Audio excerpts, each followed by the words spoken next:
আসসালামু আলাইকুম। আজকে আমরা আইটি গভর্নেন্স নিয়ে আলোচনা করব।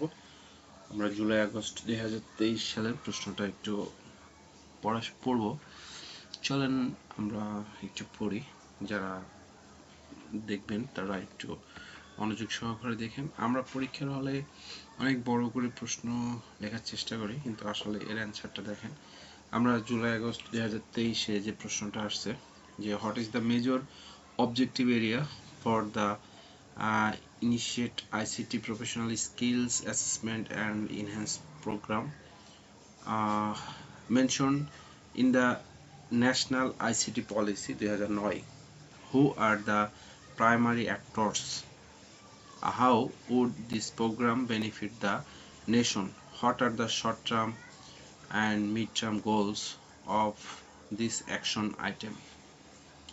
এখানে অ্যান্সার খুব শর্টকাটে দিয়েছে যে আমরা দেখি যে এখানে অ্যান্সারটা দিয়েছে যে the major objective area for this program education and research. অর্থাৎ আমাদের অ্যান্সারটা দিয়েছে যে আপনার what are the major objective area institute ICT professional skill assessment and environment, মানে এদের আসলে আপনার মেজর অবজেক্টিভটা কি। মেজর অবজেক্টিভ সহজ কথায় অ্যান্সার দিয়েছে যে the major objective area for this program in this education and research. তারপরেরটা হলো যে আপনার পরেরটুকু হচ্ছে যে skill assessment enhance program ISPA mention national ICT, মানে এটাতে আসলে কি মেনশন করা আছে এখানে হলো যে দিস মেনশন করা আছে যে এডুকেশন অ্যান্ড রিসার্চ। আর এটা প্রাইমারি অ্যাক্টরসটা কি এখানে বলছে যে who are the primary actors. Primary actors are BCC and BASIS, BCS and academic. কারণ এদের প্রধান উদ্দেশ্যই হলো আপনার এডুকেশন এবং রিসার্চ করাটাই হলো এর প্রধান উদ্দেশ্য। আর যেহেতু আমার এখানকার পরবর্তী অ্যান্সারটুকু যদি আমরা দেখি যে how would this program benefit the nation, what are the short term mid term goals of this action, যেহেতু 4 মার্কের এখানে প্রশ্ন। তো আমরা এখানে পরেরটা হলো যে short term and mid term goals of this action item are initiate IPSAEP as the government program in collaboration with industry and academic. Establishment private entity for operation with ownerships from the government, industry and academic. এটা হলো আমাদের আপনার এই 4 মার্কের প্রশ্নের জন্য এখানে আপনার 1 2 3 4 5 এনারা 5 লাইনে লিখছে, এর বেশি লেখার দরকার নেই, যেহেতু 4 মার্কের জন্য তো আমরা আহামরি লিখবো না। তারপরে বলতেছে যে what are the 5 moral dimensions of the information is that arise from major ethical social and political issue. এখানে আপনার প্রধান আপনার মোরাল ডাইমেনশনগুলো কি কি এখানে, যেটা আপনার কিনা ইথিক্যাল এবং সোশ্যাল এবং পলিটিক্যাল ইস্যুর উপরে ইফেক্ট পড়ে। এখানে আপনার 5টা মোরাল ইস্যু আমরা যদি দেখি, 5টা মোরাল ইস্যু হলো যা ইনফরমেশন রাইট অ্যান্ড অব্লিগেশন, আপনাকে অবশ্যই ইনফরমেশনটা রাইট এবং ইন্ডিভিজুয়াল অর্গানাইজেশনের জন্য যাতে রাইট হয় সেদিকে অবশ্যই আপনাকে দেখতে হবে, এবং কোনটা সঠিক সেটা আপনাকে প্রোটেক্ট করতে হবে। তারপরে প্রপার্টি রাইট অ্যান্ড অব্লিগেশন, অর্থাৎ আপনার ইন্টেলেকচুয়াল প্রপার্টি যেটা আছে সেটা আপনার প্রোটেক্টেড হচ্ছে কিনা ডিজিটাল সোসাইটি বা ডিজিটালের মাধ্যমে সেটা হচ্ছে কিনা সেটা আপনার কনফার্ম করতে হবে, এবং কোনো প্রপার্টিতে ডিফিকাল্টিজ যদি কোনো কিছু থাকে সেটা আপনাকে সহজভাবে নিতে হবে। আর অ্যাকাউন্টেবিলিটি অ্যান্ড কন্ট্রোল, আপনাকে অ্যাকাউন্টেবিলিটি এবং কন্ট্রোল অবশ্যই থাকতে হবে, যাতে আপনার ইন্ডিভিজুয়ালি আপনাকে না করে, কোনো হার্ম না করে, ক্ষতি না করে, সেদিকেও খেয়াল রাখতে হবে। তারপরে সিস্টেমের কোয়ালিটিটা কি হবে, স্ট্যান্ডার্ড ঠিক আছে কিনা, আপনার ইন্ডিভিজুয়ালি এটা রাইট এবং সেফটি কিনা সোসাইটির জন্য সেটাও আপনাকে সিস্টেম কোয়ালিটিটা কনফার্ম হতে হবে। Quality of life, what values should be preserved in an information and knowledge based society, which institution should be protected from violation, which collectorial values and practice does the new information technology support. তো আমরা মূলত এখানে পাঁচটা moral dimension আমরা পাচ্ছি।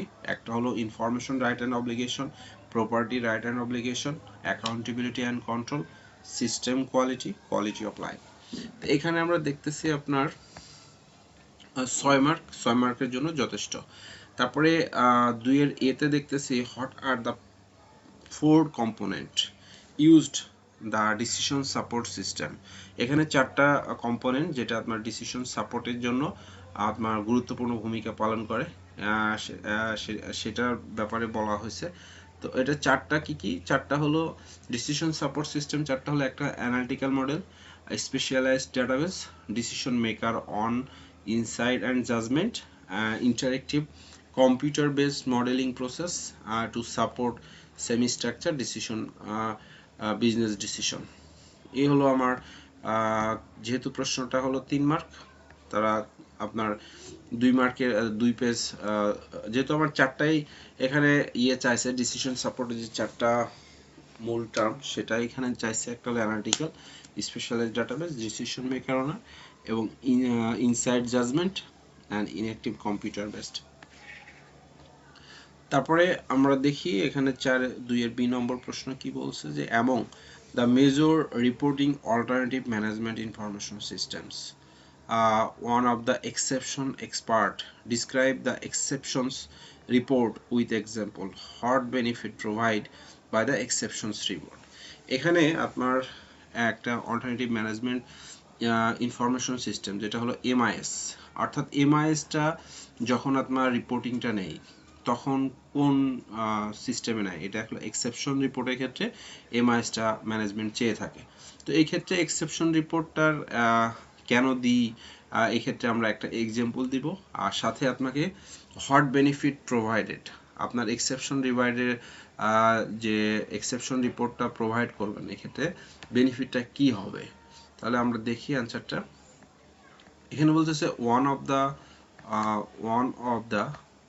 one of the major alternative in MIS reporting is a report that is provided only when exceptional condition, অর্থাৎ আপনাকে MIS রিপোর্টটা তখনই দেয়া হয় যখন কিনা আপনার এক্সেপশনাল কন্ডিশন, অর্থাৎ আপনাকে এই রিপোর্টটা এক্সেপশনাল কন্ডিশনের সময় আপনাকে রিপোর্টটা চাবে।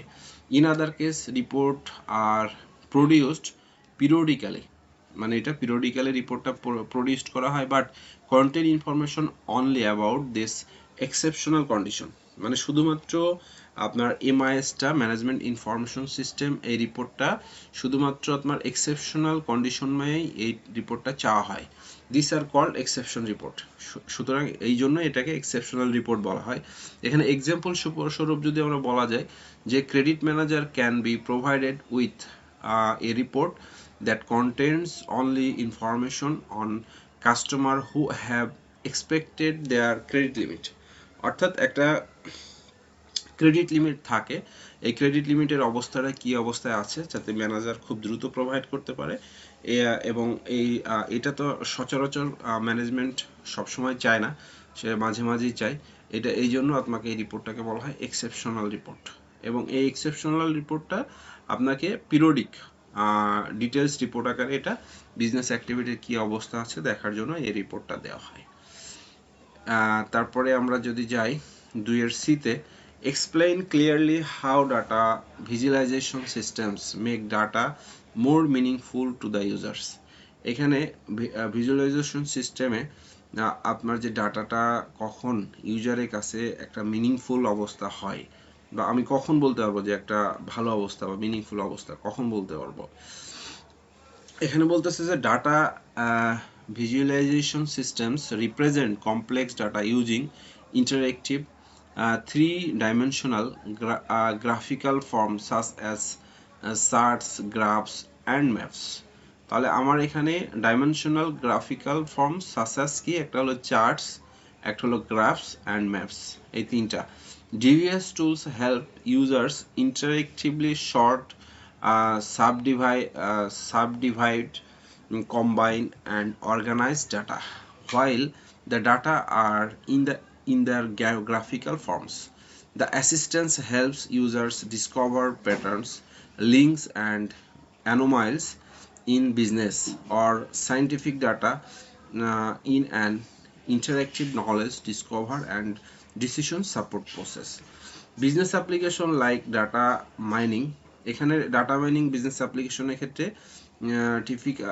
typically use interactive graphs that lets users drill down real time and manipulated the underlying data of a business model help to clarify their meaning of business decisions making. This is the called আমরা বলতে পারি যে এটাকে data visualization systems make data more meaningful the users. তারপরে D নম্বর বলতেছে যে describe in details the nature interface mentioned the various components from the perspective of artificial intelligence. এখানে আপনাকে ডিটেইলস বর্ণনা করার কথা বলা হয়েছে যে interface mention the various component, এখানে অনেকগুলো কম্পোনেন্টের কথা বলা হয়েছে ফর পারস্পেক্টিভ অফ আর্টিফিশিয়াল ইন্টেলিজেন্সের ক্ষেত্রে এটা অনেকগুলো কম্পোনেন্টস আছে, আপনাকে এখানে বর্ণনা করার কথা বলা হয়েছে। তাহলে আমরা যাই 2D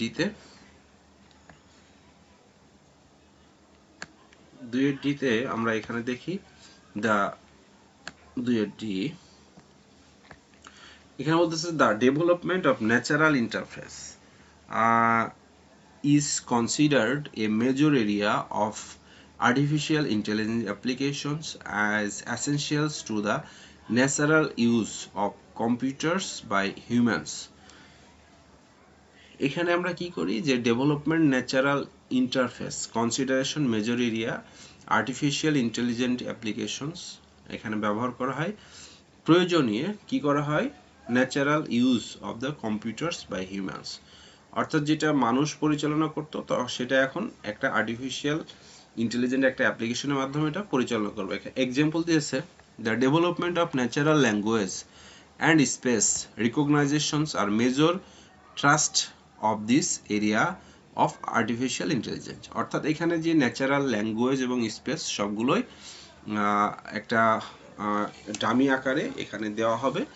being able to talk computer and robots conversational human language and have a understand as a easily understand each other of goal of AI research, অর্থাৎ এখানে আপনাকে কনভারসেশন করা হবে, এখানে মানুষ যাতে সহজে তার ভাষাগুলো বুঝতে পারে এবং কাজগুলো পরিচালনা করতে পারে, এটা হলো একটা আর্টিফিশিয়াল ইন্টেলিজেন্সের একটা মূল গোল, প্রধান লক্ষ্য। This goal involves research and development, linguistics, তারপরে physiology, computer science and other disciplines. এটার মূল উদ্দেশ্য হলো যে আমাদের ফিজিওলজি বা কম্পিউটার সায়েন্স বা আদার যে ডিসিপ্লিনগুলো আছে সেগুলোকে ডেভেলপমেন্ট করা। আদার natural interface research application include development of multi-sensory device that use a variety of body movement operate computers. দেখা যাচ্ছে সহজে আপনার আরো বড় ব্যাপার হলো যে আপনার একটা অ্যাপ্লিকেশন দেওয়া থাকবে, সেখানে কি করবে সে অটোমেটিক সে কাজগুলো করে থাকবে এবং একটা থেকে আরেকটা জায়গায় মুভমেন্ট করতে পারবে, which is related to emerging application area of virtual reality. Virtual reality involve using a multi-sensory human computer interface. এক্ষেত্রে দেখা যাচ্ছে যে একটা ভার্চুয়ালি একটা multi sensor human computer interface থাকবে, যেটা কিনা ইনেবল হিউম্যান ইউজার্স, মানে মানুষই এটা ব্যবহার করবে, experience computer simulate objectives space activities and words if is the actual exists.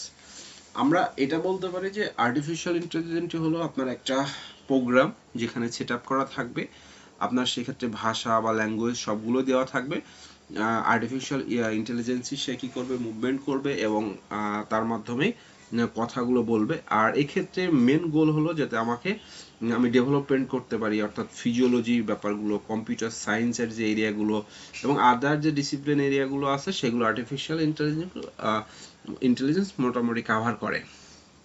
R other natural interface যেগুলো আছে, যেগুলো আপনার অ্যাপ্লিকেশনগুলো ডেভেলপমেন্ট করে, মাল্টি সেন্সর ডিভাইসগুলো যেগুলো অনেকগুলো কাজে লাগে। অনেক এরকম হয় যে আপনি একটা কম্পিউটার অপারেট করতে দিয়েছেন, সেক্ষেত্রে সে অটোমেটিক মুভমেন্ট করতেছে। আমরা আপনার পাঠান সিনেমাতে যখন কি করে শাহরুখ খান একটা জায়গাতে আছে, সে যখন তাকে পুলিশ বাহিনীতে ঘিরে ফেললো, তখন সে কি করলো, একটা অটো সেন্সরের মাধ্যমে গুলি চলতে থাকতেছে। তো দেখা যাচ্ছে যে বাহিনী গিয়ে দেখতেছে যে ওখানে গুলি হচ্ছে, তারা দ্রুত গিয়ে দেখতেছে যে না, ওখানে একটা চিপ বসানো আছে, একটা এআই প্রযুক্তি বসানো আছে। সে কি করতেছে, সেই প্রযুক্তি অটোমেটিক ফায়ার করতেছে। কিন্তু সে কি করতেছে, যে রোভার ডাকাত করে যখন শাহরুখ খান চলে গেল, তখন তার কাজটা থেকে এই প্রযুক্তির মাধ্যমে সে করে নিতে পারলো। তো এইটা হলো আমাদের এআই প্রযুক্তির মূল থিম। তো আমাদের হোয়াট ইজ দ্য, পরেরটা দেখি প্রশ্ন, what is the conflicting blocks in blockchain, how is the resolve in bitcoin. এখানে বলতেছে যে ব্লকচেনের যেটা কনফ্লিক্টিং আসলে কেন করে ব্লকচেনের মাধ্যমে, এবং বিটকয়েন যেটা, সে এটা আসলে কিভাবে এটা রিসলভ করে। চলেন অ্যান্সারে যাই। এক্ষেত্রে আমরা দেখি যে কনফ্লিক্টিং ব্লকস, এখানে আমরা বলতেছি যে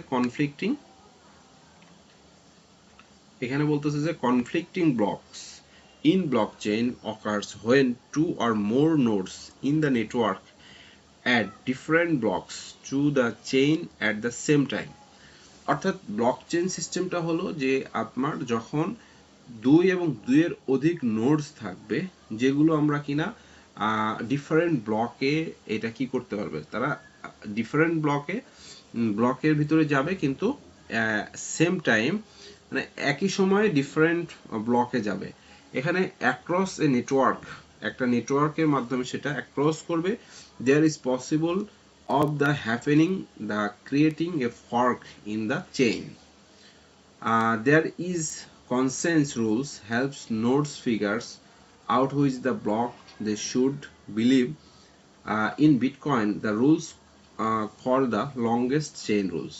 Each of the node acknowledgement legitimacy of both considers blocks and situation resolve when the next blocks build one of the contenders. The longer chain becomes part of the de facto blockchain. আপনাদের যদি আমরা একটা পিকচারের মাধ্যমে দেখাই blockchain,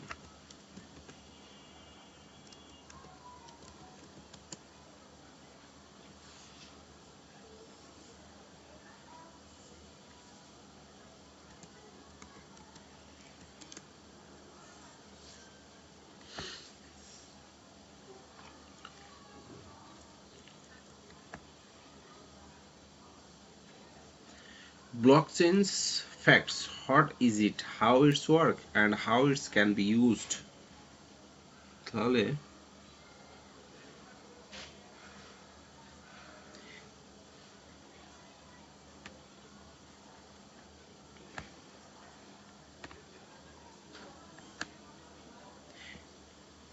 এখানে দেখেন, এখানে বলতেছে blockchain is a distribute database or ledger shared among a computer network or nodes. একটা কম্পিউটার নেটওয়ার্কসে এটা ডিস্ট্রিবিউশন করে, এবং তাদের ইয়ে হয় যে একটা best rules cryptocurrency seems maintain secure decentralised record or transaction, মানে একটা ট্রানজ্যাকশনকে তারা যাতে এখানে দেখেন ব্লকচেন অর্থাৎ এই ডিজিটাল ডাটাবেস, এটা হলো একটা digital database systems ledger that is distribute among the nodes of peer nodes of a peer to পির নেটওয়ার্ক। অর্থাৎ এইটা যদি হয় আপনার এখানে আমাদের এটা, এখানে যদি আমরা দেখি এটা আমাদের মেন ব্লকচেন, এখানে কি করছে, এক জায়গায় মেসেজ দিচ্ছে, এখানে আরেক জায়গায় মেসেজ দিচ্ছে, আরেক জায়গায় যাচ্ছে, দেখা যাচ্ছে একটা ডাটা থেকে আরেকটা যাচ্ছে, কিন্তু এখানে একটা নেটওয়ার্কিং এর মধ্যে এটা অবস্থান করতেছে।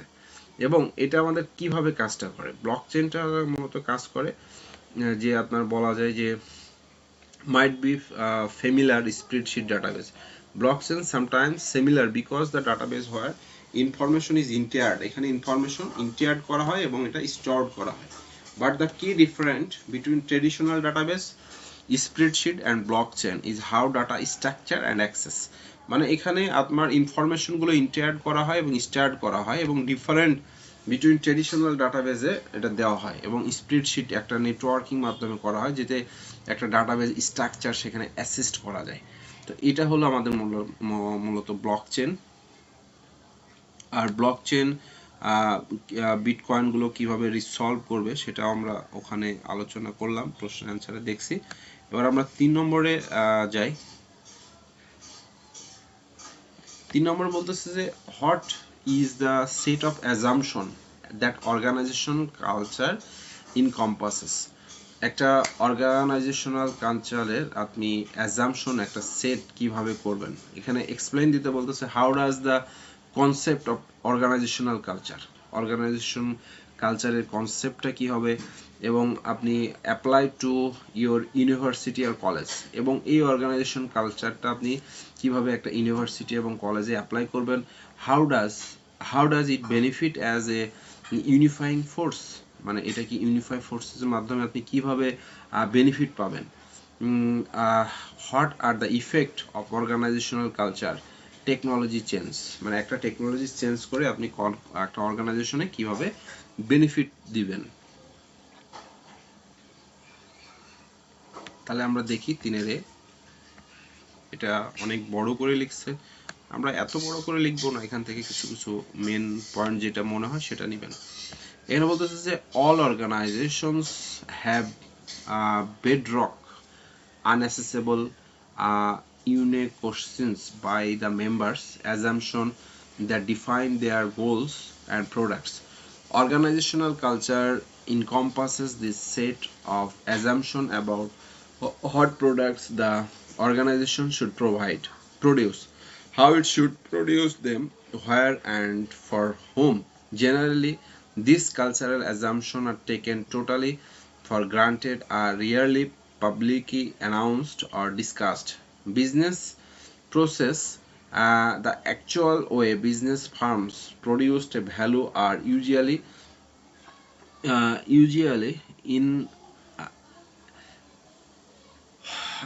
innocent in the organization's culture. You can see organizational cultures at the work by looking around your university or college. Some bedrock assumption of university life are that professors know more than students. The reason students attend the college is to learn and classes follow the regular schedule. অর্থাৎ এখানে হলো একটা organisation যেখানে একটা culture দেওয়া থাকে। এক্ষেত্রে একটা এক্সাম্পল দিয়েছে, যদি কোনো ইউনিভার্সিটি বা অর্গানাইজেশনে আপনি এটা দেখেন যে একটা স্টুডেন্ট ইউনিভার্সিটিতে আসতেছে যাচ্ছে, কিন্তু আসলে এখানকার ইউনিভার্সিটির ইয়েই জানে আর কি, যে প্রফেসর সেই জানে আসলে ওই স্টুডেন্টটা এখানে পড়াশোনা করতেছে কিনা বা এখান থেকে শিখতেছে কিনা, একটা রেগুলার শিডিউলের মাধ্যমে হচ্ছে কিনা, সেটা একটা ফ্যাক্ট। তো এখানে বলতেছে organizational culture is a powerful unifying force. একটা অর্গানাইজেশন কালচার হলো powerful unifying force that restraints a political conflict, যেখানে একটা পলিটিক্যাল কনফ্লিক্ট গ্রো করে অ্যান্ড প্রমোট কমন আন্ডারস্ট্যান্ডিং, একটা আন্ডারস্ট্যান্ডিং থাকে, agreement on procedures, common practice, if the all shares the same basic cultures assumption agreement on the other matters more likely। অর্থাৎ unifying হলো যে suppose আমি একটা জায়গা থেকে বেড়ে উঠেছি, সেখানকার কালচার সম্বন্ধে আমার জানা, সেখানে এভরিথিং জানা, কিন্তু আপনি একটা কালচারে বেড়ে উঠছেন দেখা যাচ্ছে আমার থেকে ডিফারেন্ট ওয়ে। তো এখানে ইউনিফাইংটা হলো যে আপনার প্রমোট করতে হবে যে কমন আন্ডারস্ট্যান্ডিং, এগ্রিমেন্ট, প্রসিডিউরস এবং কমন প্র্যাকটিসগুলো আপনাকে এখানে তুলে ধরতে হবে, এবং আপনার যেটা বেসিক কালচার সেটাই আপনাকে সেভাবে অ্যাজাম্পশন করতে হবে, আপনাকে সেই অনুযায়ী চুক্তিবদ্ধ হতে হবে এবং সেই মেটারগুলো আপনাকে দেখতে হবে।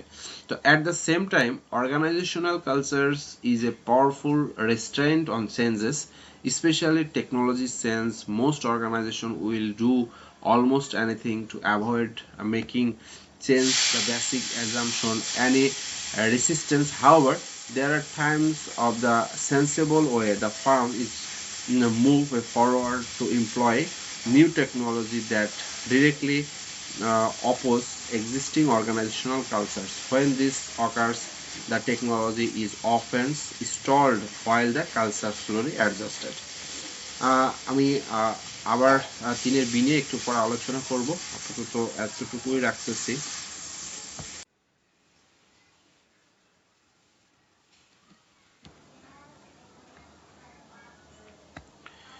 আমরা পরের প্রশ্ন শুরু করি। এখানে 3-এর বি নম্বর প্রশ্নটা আমরা দেখি যে 3-এর বি নম্বর প্রশ্নটা কি বলতেছে। এখানে 3-এর বি নম্বর প্রশ্ন হচ্ছে যে explain how the use of information system allow allow how explain how the use of the information systems allow one of the focus of the market niche। একটা মার্কেট নিচে আপনার একটা ইনফরমেশন সিস্টেম ব্যবহার করে, অর্থাৎ আপনি যদি অ্যালাউ করেন তাহলে কিভাবে সেটা ব্যবহার করবেন, এর প্রক্রিয়াটা আসলে আপনাকে ব্যাখ্যা করার জন্য বলতেছে। তো এখানে আমরা বলতে পারি যে ইনফরমেশন সিস্টেম আপনি ব্যবহার করে, information system can be used enable a specific market focus, মানে একটা ইনফরমেশন সিস্টেম ব্যবহার করে আপনি মার্কেট ফোকাস করতে পারবেন and serve A narrow target market, এবং আপনি একটা মার্কেট একটা ন্যারো মার্কেট টার্গেট করতে পারবেন বেটার দেন কম্পিটিটরস, অর্থাৎ একটা কম্পিটিটরসে আপনি ভালোভাবে করতে পারবেন। Information system support this strategy by producing and analysing data for finally tuned sales and marketing techniques. অর্থাৎ আপনি কি করতে পারবেন, এখানে ইনফরমেশন সিস্টেমটা ব্যবহার করে আপনি অ্যানালাইসিস করে একটা ভালো একটা অবস্থানে বা একটা মার্কেট টেকনিক আসতে পারবেন বা বিক্রি করতে পারবেন। Information systems enable companies analysis computers buying patterns, অর্থাৎ ইনফরমেশন সিস্টেমে আপনি কি করতে পারেন, কোম্পানির বাইং প্যাটার্নসটা চেঞ্জ করতে পারেন, টেস্টটা সাতটারে চেঞ্জ করতে পারেন, preference closely they efficiently fees advertising marketing companies to smaller target market. অর্থাৎ আমরা ফোর্টার্স 3 জেনারিক স্ট্র্যাটেজি যখন পড়ছি, অর্থাৎ আমরা বিজনেস স্ট্র্যাটেজি দেখছি, সেখানে আপনার কি করছে, মার্কেট আপনার একটা ইয়ে থাকে যে আপনার মার্কেটের মূল টার্গেটই থাকে যে একটা ছোট একটা মার্কেট সে দখল করবে এবং তার যে মার্কেটটা সেটা অর্থাৎ ডিফারেন্টিয়েশন প্রোডাক্ট হবে এবং প্রোডাক্ট ডিফারেন্টিয়েশন হবে এবং আপনার মার্কেটে কম দামে বিক্রি করবেন এবং আপনার উৎপাদন বেশি হবে এবং সেল বেশি হবে। তো এখানেও ঠিক যে আপনার একটা ইনফরমেশন সিস্টেম যখন আপনি ব্যবহার করবেন, একটা ক্যাম্পেইন করবেন এবং একটা নির্দিষ্ট ছোট্ট এরিয়াকে টার্গেট থাকবে যে আমি এই এরিয়াটা, আমি এই ইনফরমেশনটা ব্যবহার করে আমি ওখানকার প্রোডাক্ট, ওখানকার লাইফ সাইকেল, ওখানকার ডেমোগ্রাফিক ডাটা বা পারচেস হ্যাবিট বা ওখানে যে যারা আছে সুপার মার্কেট আছে, রিটেইলার স্টোরার আছে, তাদের কি করবে, ডাটা কালেকশন করবেন ওই পিপলের কাছ থেকে, আসলে তাদের চাহিদা কি, এই টাইপের নেবেন এবং আপনি যে ইনফরমেশন সিস্টেমটা ব্যবহার করবেন সেক্ষেত্রে আপনার ওয়েবসাইট ক্রিয়েট করবেন, ওয়েবসাইটে আপনার যাবতীয় ডাটাগুলো আপনি ইনফর্মগুলো দিয়ে দিবেন, আপনার কোম্পানির রুলস রেগুলেশন দিয়ে দিবেন, সেই সাথে কি করবেন, analysis of search drives one of the marketing create personal message based of the individual presence. তো এইভাবে আপনি আপনি আপনার ইনফরমেশন সিস্টেম ব্যবহার করে একটা কোম্পানি কোম্পানি বা বিজনেস ডেভেলপমেন্ট করতে পারেন এবং দেখা যাচ্ছে আপনি একটা ছোট্ট মার্কেট আপনার টার্গেট থাকবে, সেখানে আপনি ডেভেলপমেন্ট করবেন এবং তখন বিজনেসটা গ্রো করবেন। তারপর 3-এ সি বলতেছে what kind of the organisation should use the IT governance. IT governance কোন ধরনের অর্গানাইজেশনে আপনার মূলত ব্যবহার করা হয়, what should be done ensuring smooth implementation of and positive results from IT governance framework. আপনার কোন ধরনের বিজনেসে আপনার স্মুথ মানে ইনশিওর করবে বিজনেসে যে পজিটিভ রেজাল্টটা, এবং আইটি গভর্নেন্স ফ্রেমওয়ার্কটা ইউজ করে আপনি একটা পজিটিভ রেজাল্ট নিয়ে আসতে পারবেন, সেই অবস্থানকে বোঝানো হয়েছে। তো এই ক্ষেত্রে আমরা অ্যান্সারটা দেখি, সি নম্বরে যাই।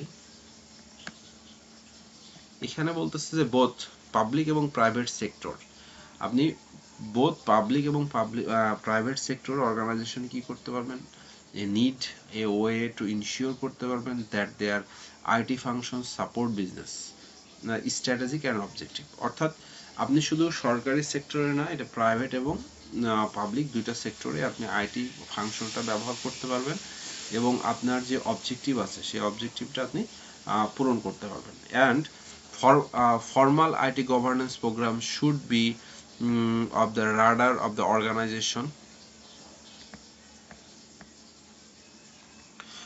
should be radar of the organizations and any industries that needs to comply with regulation related to financial technology accountability. However, implementing a comprehensive IT governance programs requires a lot of time and effort, where a very small entities might practice only essential IT governance method.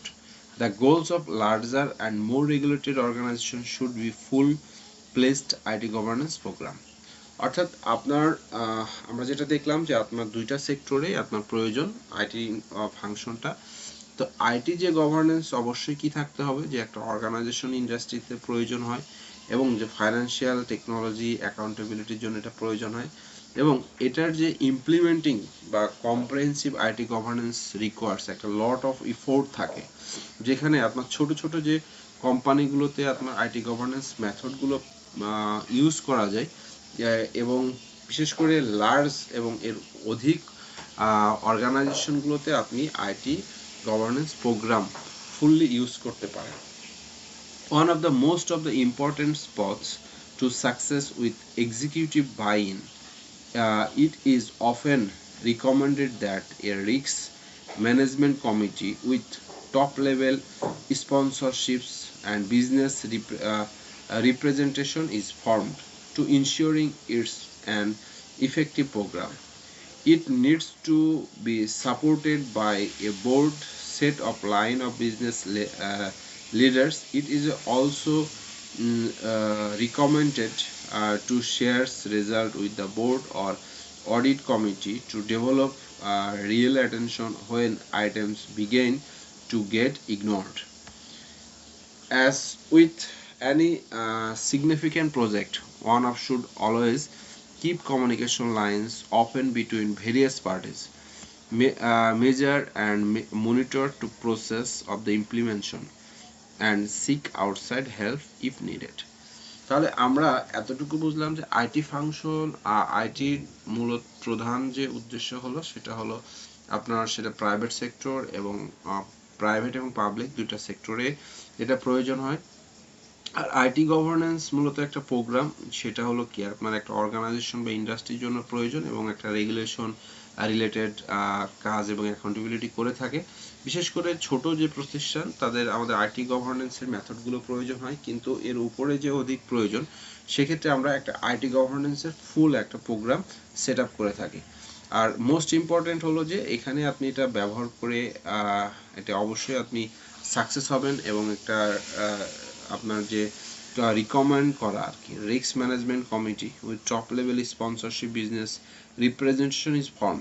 R ensure করতে হবে it is an effective programme, প্রোগ্রামে একটা effective হয়। It needs to be supported by a board set a line of business leaders. It is also recommended to share result with the board or audit committee to develop real attention when item get ignored.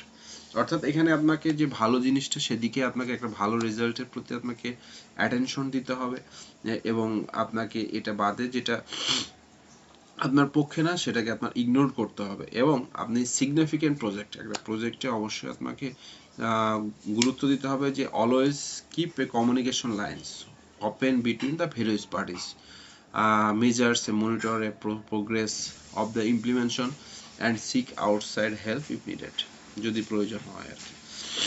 আচ্ছা, আমরা 4 প্রশ্নে যাই। 4 নম্বর প্রশ্ন বলতেছে কি, এখানে 4 নম্বর বলতেছে যে discuss in detail the security wifi networks. একটা সিকিউরিটি ওয়াইফাই নেটওয়ার্কসের ডিটেলস আপনারা একটু বিশদ আলোচনা করার জন্য বলতেছে। তাহলে আমরা এখানে দেখি এখানে কি আলোচনা করার কথা বলতেছে, যে ওয়াইফাই নেটওয়ার্কস আমাদের বাসায় সবারই ওয়াইফাই মোটামুটি আছে। তো ওয়াইফাই নেটওয়ার্কের একটা সিকিউরিটি ব্যাপার আছে, যে আপনি আপনার বাসায় ওয়াইফাই রাখছেন, ঠিক আছে, কিন্তু ওয়াইফাই নেটওয়ার্কে অবশ্যই আপনাকে সাসপেক্টিবিলিটি টু হ্যাকিং বাই ইভেস ড্রোফার্স অর্থাৎ local area networks LAN using the 802.11 standard can be easily penetrated. The outsiders armed with laptop, wireless cards, external attendants, and hacking software. Hackers use those tools detect unprotected network, monitor network traffic, and in some cases gain access to the internet or to the corporate networks.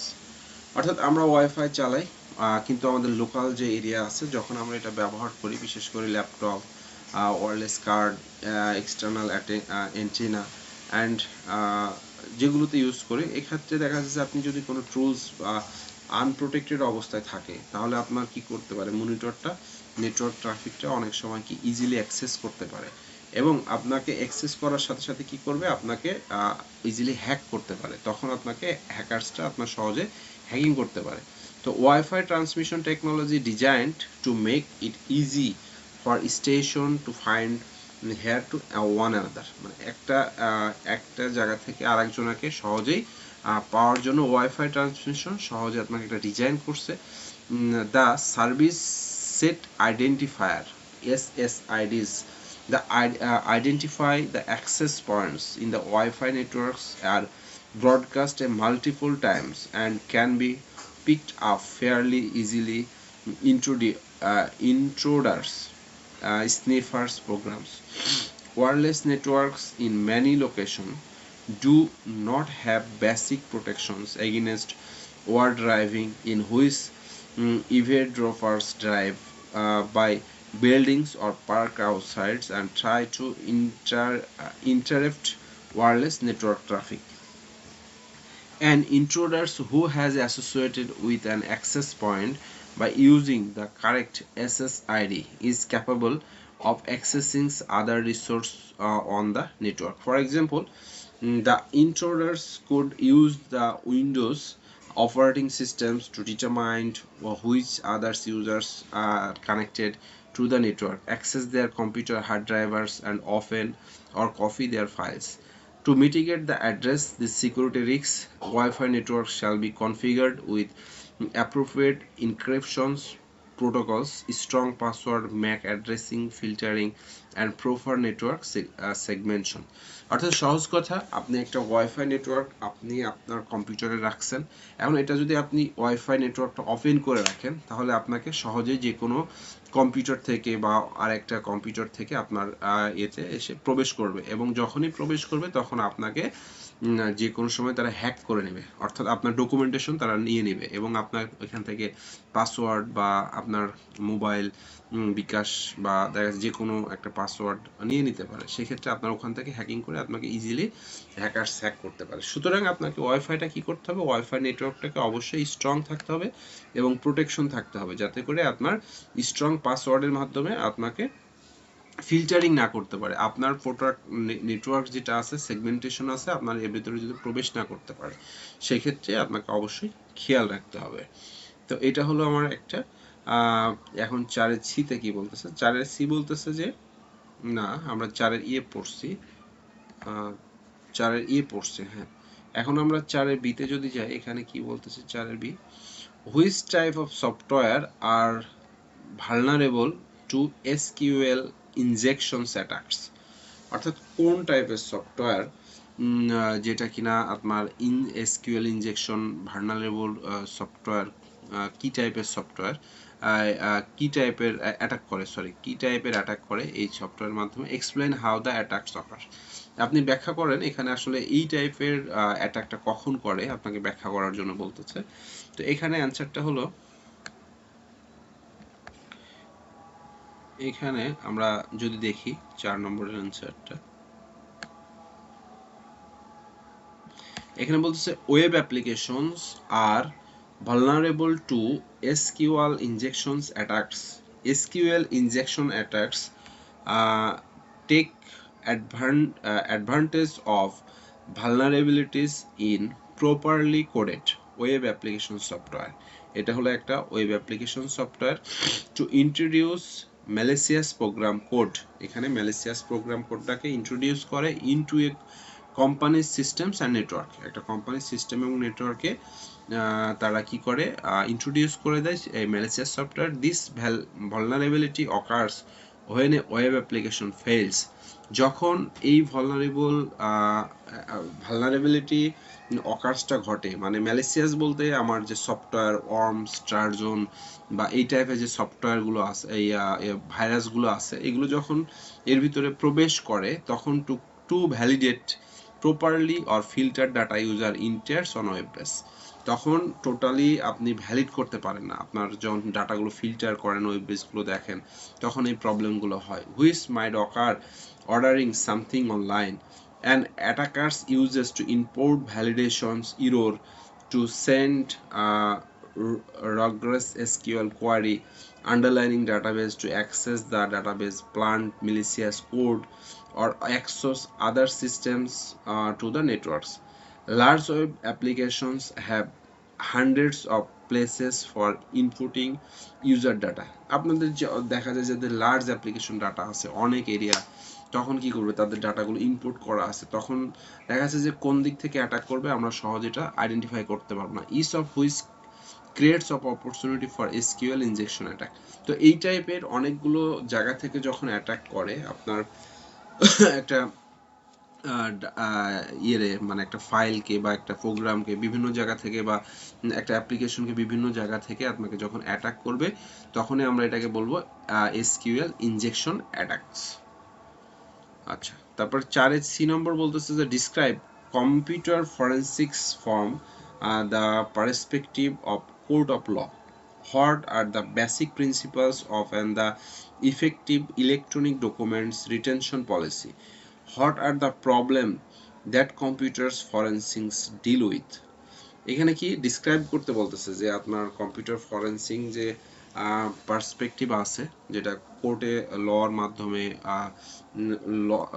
Court দ্বারা মানে একটা ল আইন হয়েছে, তাহলে আপনাকে সেই computer ফরেনসিকটা বর্ণনা করতে হবে। আর হোয়াট আর দ্য বেসিক প্রিন্সিপালগুলো কি কি, এই ডকুমেন্টেশন রিটেনশন পলিসির আপনার বেসিক যে প্রিন্সিপালগুলো কি, আর what are the problem that computer forensic deal with, আর এই যদি কম্পিউটার ফরেনসিক এটা ডিল করে সেক্ষেত্রে কি প্রবলেম হতে পারে সেটা বলতেছে। 4 সি নম্বরটা দেখি আমরা। দেখেন প্রশ্ন অনেক বড় কিন্তু অ্যান্সার কত সহজ করে দিয়েছে। কম্পিউটার ফরেনসিক, এই জন্য আমাদের প্রশ্নের অ্যান্সারটা অনেক সহজ করে বা ছোট করে লিখতে হবে যাতে করে আমাদের মূল কথাটা এক্সামিনার বুঝতে পারে। তো computer forensics is the scientific collections, examination, authentication, preservation, and analysis of data held or retrieved from computer storage media in such a way that the information can be used as evidence in the court of law. অর্থাৎ computer forensic সিস্টেমটা হলো যে একটা scientific collection যেখানে আপনার examination করেন, authentication করেন এবং প্রিজার্ভেশন করেন, যেটা কিনা যে ডাটাটা কম্পিউটার স্টোরেজ মিডিয়ার কাছ থেকে নেওয়া, এবং এই ইনফরমেশনটা অবশ্যই আমাদের যে এভিডেন্স আকারে রাখছেন এটা অবশ্যই কোর্টের মাধ্যম থেকে নেওয়া। আর এর effective electronic documentation retention policy হলো যে আপনাকে অবশ্যই ইনশিওর করতে হবে যে electronic document, email and other যে রেকর্ডগুলো আছে অর্গানাইজেশনের অবশ্যই অ্যাক্সেসেবল থাকতে হবে, এবং নেইদার রিটেইন টু লং নর ডিসকার্ড টু সম, মানে এটা অবশ্যই দীর্ঘ সময় ধরে, যেটা খুব কাছাকাছি না। It also reflected an awareness how to preserve potential evidence of the computer forensics. অর্থাৎ আপনাকে এটা কি করতে হবে, ইট অলসো রিফ্লেক্টস অ্যাওয়ারনেস, এটাকে অবশ্যই অ্যাওয়ারনেস করতে হবে যে কিভাবে কম্পিউটার ফরেনসিকের জন্য এটার আপনার পোটেনশিয়াল এভিডেন্সটা কিভাবে রাখতে হবে সেটা আপনাকে অ্যাওয়ারনেস করতে হবে। আর কম্পিউটার ফরেনসিক ডিলস, এখানে বলতেছে যে computer forensic deals with the following problems. আপনি যে ডিলগুলো করবেন ঠিক আছে, কিন্তু কিছু প্রবলেম হবে। এই প্রবলেমগুলো কি, একটা হলো রিকভারিং ডাটা ফ্রম কম্পিউটার্স, আপনি কম্পিউটার্স থেকে ডাটা রিকভার করবেন, ঠিক আছে, হোয়াইল প্রিজার্ভিং ইভেনচুয়ালি ইন্টিগ্রিটি, আপনাকে অবশ্যই সেক্ষেত্রে ইন্টিগ্রিটি থাকতে হবে। আর securely storing and handling recover electronic data, আপনাকে অবশ্যই আপনি যখন ইলেকট্রনিক ডাটা এক জায়গা থেকে আরেক জায়গায় নিয়ে যাবেন অবশ্যই আপনাকে সিকিউরিটি থাকতে হবে। কারণ কি, আপনি ইলেকট্রনিক ডাটা আরেকজনের হাতে পড়ে গেল, আপনার ওখান থেকে ডিভাইসের মাধ্যমে সে নিয়ে নিল তার পুরো ডাটা, তাহলে আপনার কোম্পানি বা আপনার একটা প্রতিষ্ঠানে পুরো তথ্য জেনে গেল। তো সেই জন্য অবশ্যই আপনি কম্পিউটার ফরেন্সিং যখন করবেন, ঠিক আছে, সেক্ষেত্রে আপনার কিছু প্রবলেম থাকবে। তার ভিতরে একটা প্রবলেম হলো আপনি যখন স্টোরিং ডাটাগুলো রিকভার করতেছেন ডাটাগুলো ফুললি, তখন অবশ্যই সিকিউরলি নিতে হবে। তাছাড়া আমাদের এটা খোয়া যাওয়ার বা আমার প্রতিষ্ঠানের তথ্য আরেক জায়গায় চলে যাওয়ার সম্ভাবনা থেকে যায়। Finding significant information in large volume electronic data, অর্থাৎ আপনি যখন এটা ফাইন্ডিং করতেছেন, অর্থাৎ আপনি একটা বিগ কোম্পানি সেখানে ফাইন্ডিং করতেছেন, একটা রিসার্চ করতেছেন, ওখান থেকে ম্যাটেরিয়াল নিচ্ছেন, তখন আমার লার্জ ভলিউমের ভিতরে এখান থেকে তাকে ছেড়ে দিচ্ছেন। তো সেক্ষেত্রে কি আপনার কিছু কিছু তথ্য কোম্পানির বের হয়ে যেতে পারে, সেক্ষেত্রে আপনার খেয়াল রাখতে হবে। আর একটা হলো presenting the information to a court of law, অর্থাৎ কোর্ট অফ লর কাছে আপনার টোটাল যে ইনফরমেশনগুলো সেগুলো তুলে ধরা আর কি। তো এই হলো আমার 4 সি।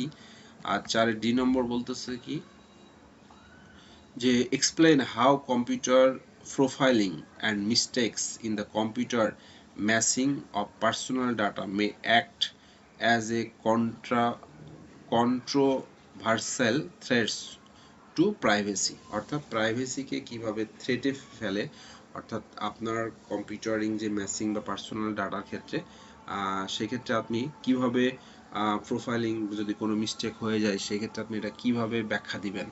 তো সেটার অ্যান্সার বলতেছে 4 D, computer profiling and mistakes in the computer matching of personal data or other controversial threats to privacy. Individuals have been mistakenly uh, arrested and jailed, and people have been denied credit because their physical profiles or personal data have been used by profiling software to match them incorrectly or improperly with the wrong individual. অর্থাৎ আপনার data এবং আমার ডাটার সাথে অনেক সময় মেলে যেতেও পারে, সেই ক্ষেত্রে আপনি যদি হয় সেই ক্ষেত্রে আপনি কিভাবে প্রোফাইলিং বা সফটওয়্যার বা ম্যাচ করবেন ইনডিরেক্টলি সেটা বলতেছে। তো another threat to unauthorised matching, এটার একটা আলাদা থ্রেড হলো যদি আনঅথরাইজিং ভাবে ম্যাচিং হয় কম্পিউটারাইজিং ইনফরমেশনগুলো about one extract from the database of sales transactions processing systems and sold to informations brokers or other companies. A more recent threat is the unauthorized matching and sales of information about one collected from website and news groups he and she visitors. One is then subject to barrage of unsolicited promotional materials and sales contract as well as having his or her privacy violated.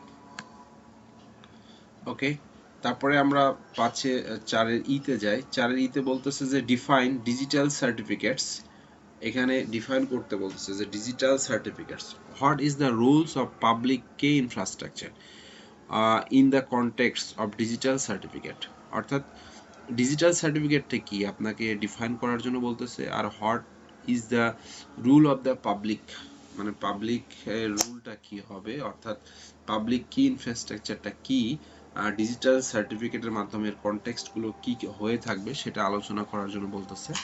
তাহলে আমরা এখানে 4-এর C নম্বর এটা দেখি যে digital certificates আর data files, অর্থাৎ digital সার্টিফিকেটটাকে আমরা একটা data file বলতে পারি যেখানে established the identify of the users and electronics aspects for protection of the online transaction, অর্থাৎ আপনার ডিজিটাল সার্টিফিকেট হলো যে আপনার একটা ইলেকট্রনিক অ্যাসেট বলা যায় যার মাধ্যমে আপনি অনলাইন ট্রানজাকশনগুলো করে থাকবেন। অর্থাৎ digital certificate system use a trusted third party, অর্থাৎ আমি আপনার কোম্পানির কাছ থেকে কিছু ম্যাটেরিয়াল কিনবো বা হ্যাঁ, আপনি এটা অনলাইন ট্রান্সফার করছেন, তাহলে আপনার তো একটা সার্টিফিকেশন আছে, অর্থাৎ আপনার সার্টিফিকেশনটা আমার কোম্পানির কাছে একটা ট্রাস্টেড থাকতে হবে, থার্ড পার্টি, আমি হলাম থার্ড পার্টি, তো ট্রাস্টেড থাকতে হবে। Known as a certificate authority CA is validated users identity, যাতে করে আপনার সহজে আপনাকে ইউজার হিসেবে আইডেন্টিফাই করা যায়। Public key infrastructure, the uses public key cryptography working with the CA is now widely used in e-commerce. এটা widely e-commerce হিসেবে ব্যবহার করা হয়। The CA verifies the digital certificate users identify offline, এবং digital certificate যেহেতু অফলাইনে ওটা verified করা যায়, this information is put into a CA server, মানে এই ইনফরমেশনগুলো সিএস সার্ভারে দেওয়া থাকে, which generates and encrypted digital certificate continue honour identification information. এক্ষেত্রে অনার তার আইডেন্টিফিকেশনগুলো সহজেই এই যেহেতু জেনারেট করা থাকে এখান থেকে ফাইন্ড আউট করা যায়, and a copy of the honour of public কি, এবং পাবলিক কি হিসেবেও এটা ব্যবহার করা হয়। The certificate authentication that public কি বিলংস টু ডিজিনেটেড দ্য অনার, অর্থাৎ এখানে যে অথেন্টিকেশন থাকে, আপনার সার্টিফিকেটের অথেন্টিকেশন অনলাইনে থাকবে, সেটা আপনার এই ডিজাইনটা করা থাকে আপনার পাবলিক যে অনার, মানে যে মালিক পক্ষ থেকে এই ডিজাইনটা করা থাকে, অর্থাৎ যে ব্যক্তি অনার সে। The CA makes its on public key available either in print or perhaps on the internet. The represent of an encrypted message uses a CA public key decoded the digital certificate attached to the message verifies it was issued by a CA, and the obtain the sender public key and identification information contained in the certificate. By using this information, the recipient can send the encrypted reply the digital certificate system would enable. For example, a credit card users and merchant to validate their digital certificates were issued by an authorized and trusted third party before the exchange data. অর্থাৎ আপনি আপনার ডাটাগুলো exchange করবেন একটা third পার্টির মাধ্যমে, আপনার data আমি নিব, আমার ডাটা আপনি দিবেন। তো এই ক্ষেত্রে আমাদের ডকুমেন্টেশন যে ঠিক আছে, সেই ক্ষেত্রে একটা থার্ড পার্টি সেটা কি করবে, কনফার্ম করে দিবে। তো এটা হলো আমার 4 নম্বর প্রশ্নের অ্যান্সার। তো